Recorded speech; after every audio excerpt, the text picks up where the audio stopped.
एगो राजा छे और एगो रानी, दुनू के शुरू भेल प्रेम कहानी।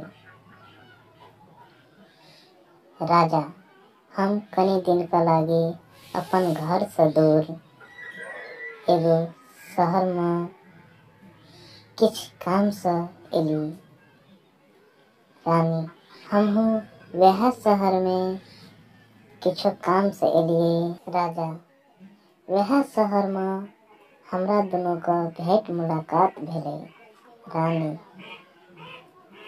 हमरा दोनों का एक अच्छी दोस्ती भेल। राजा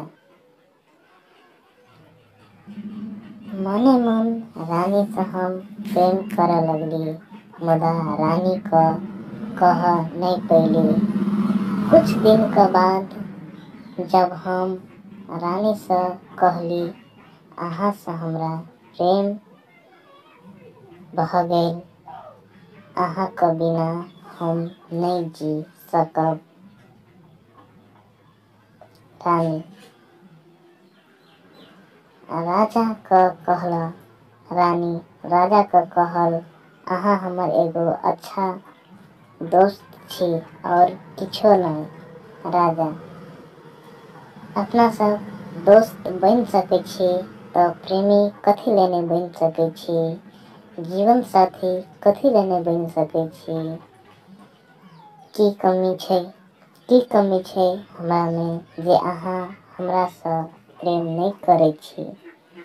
रानी कमी अहाँ में नहीं अछि, हमहू जाने छी कि अहाँ बहुते नीक छियै।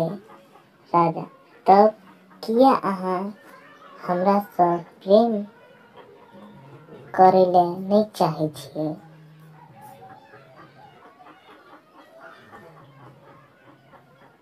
राजा तब किया अहाँ हमरा से प्रेम करे ले नहीं चाहे छियै। रानी किया कि हमरा अहाँ का जाइत नहीं मिले अछि, हम दोसर जाइत का छी आ अहाँ दोसर जाइत का।